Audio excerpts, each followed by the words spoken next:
अस्सलामुअलैकुम दोस्तों आपको याद होगा कि पिछले लेसन्स में मैंने आपको सिलेक्शन टूल और डायरेक्ट सिलेक्शन टूल समझाने के लिए शेप टूल का सहारा लिया था। तो अब वो वक्त आ गया है कि मैं आपको शेप टूल से मुतारफ कराऊँ।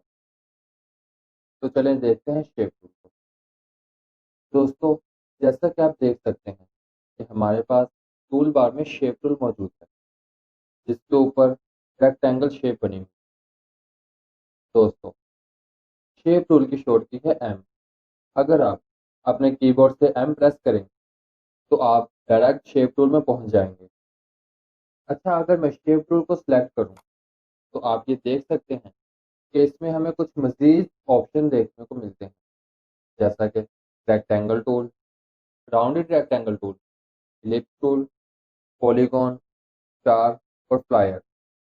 तो चलिए आए पहले वन बाय वन इनको देखते हैं और ये जानने की कोशिश करते हैं कि कौन कौन सी इंपॉर्टेंट चीज़ें हैं शेप टूल के हवाले से जो एलिस्ट्रेटर में हमें पता होनी चाहिए। दोस्तों, जैसे ही मैं शेप टूल को सिलेक्ट करता हूँ और यहाँ पर आकर एक बॉक्स ड्रॉ करता हूँ तो आप देख सकते हैं कि आपके सामने एक रेक्टेंगल ड्रॉ हो चुका है।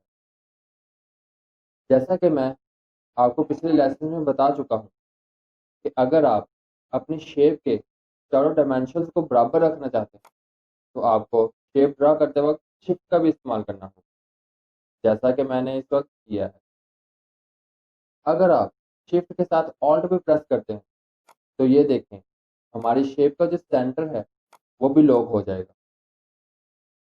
तो बहरहाल दोस्तों, ये आपके पास रेक्टेंगल टूल मौजूद है, जिसकी मदद से मैंने आपके सामने एक रेक्टेंगल ड्रॉ किया है और इसी की मदद से शिफ्ट का इस्तेमाल करके स्क्वायर भी बनाया है। तो चलें अब हम देखते हैं राउंडेड रेक्टेंगल टूल।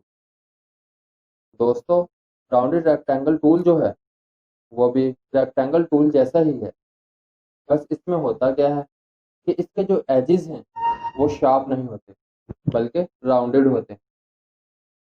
तो चलें चलते हैं नेक्स्ट ऑप्शन की तरफ। दोस्तों, ये हमारे पास है इलिप्स टूल, यानी कि वो टूल जिसकी मदद से हम ओवल भी ड्रॉ कर सकते हैं और शिफ्ट का इस्तेमाल करते हुए सर्कल भी ड्रॉ कर सकते हैं। इसके अलावा हमारे पास यहाँ पर एक पॉलीगॉन शेप मौजूद है। जैसा कि आप जानते हैं कि पॉलीगॉन वो शेप कहलाती है जिसकी सिक्स साइड्स होती है, जैसा कि मैंने स्क्रीन पर ड्रॉ की है। इसके अलावा हमारे पास स्टार टूल मौजूद है, जो बेसिकली स्टार शेप होती है, जो बाय डिफॉल्ट हमारे पास शेप टूल में पहले से मौजूद है। इसके अलावा हमारे पास मौजूद है फ्लायर। दोस्तों, ये जो फ्लायर टूल है ये आमतौर पर एलस्ट्रेटर में बहुत कम यूज होता है। तो खैर, ये एक लाइट का इफेक्ट बनाकर रखा हुआ है।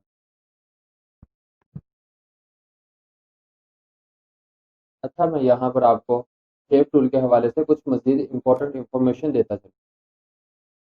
जैसा कि मिसाल के तौर पर मैं एक स्फीयर ड्रॉ करता हूँ और अब मैं इसकी डायमेंशंस को चेंज करना चाहता हूँ, तो मैं रेक्टेंगल टूल में रहते हुए अगर इसके अंदर क्लिक करता हूँ तो आप ये देख सकते हैं कि इसके साथ इसकी डायमेंशंस आ रहे हैं।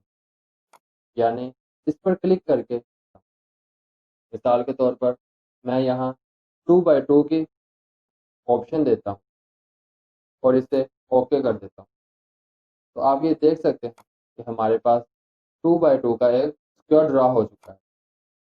चलिए मैं आपको यहाँ पर कुछ शॉर्ट कीज भी बताता चलूँ कि अगर हम एलस्ट्रेटर में किसी भी ऑब्जेक्ट या शेप की कॉपी बनाना चाहें तो इसके लिए हम करेंगे ये कि जिस ऑब्जेक्ट या शेप को हम कॉपी करना चाहते हैं, मिसाल के तौर पर मैं इस स्फीयर को कॉपी करना चाहता हूँ, तो मैं करूँगा क्या कि मैं इसे सिलेक्शन टूल की मदद से सिलेक्ट करूँगा और ऑल्ट प्रेस करके इसे किसी भी तरफ ड्रैग कर दूंगा।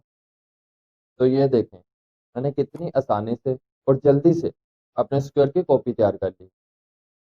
दोस्तों, आपने पिछले लेसन्स में सिलेक्शन टूल और डायरेक्ट सिलेक्शन टूल को समझ चुके थे और अब मैंने आपको शेप टूल से भी मुतारफ करवा दिया है। तो चलें, अब मैं इन तीनों टूल्स की मदद से बहुत ही क्विकली कुछ ड्रॉ करने की कोशिश करता हूँ।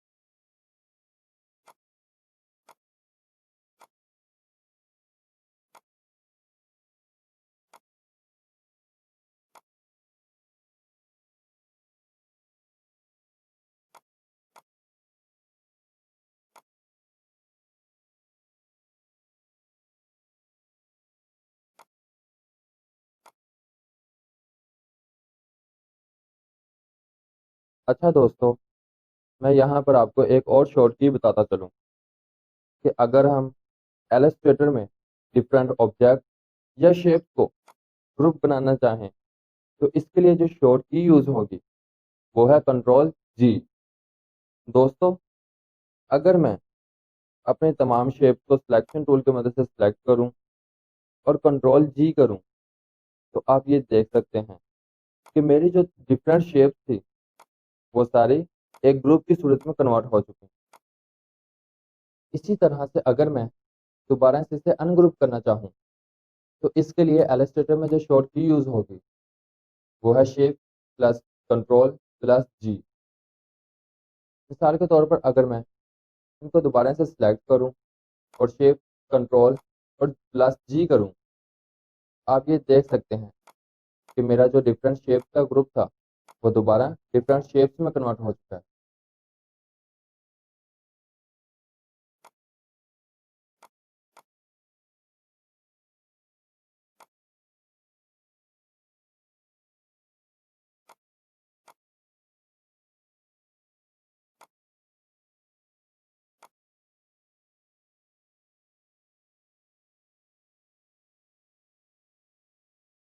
दोस्तों, ये देखें कि मैंने selection tool, direct selection tool और शेप टूल को यूज़ करते हुए एक कितना प्यारा बॉक्स ड्रॉ कर लिया।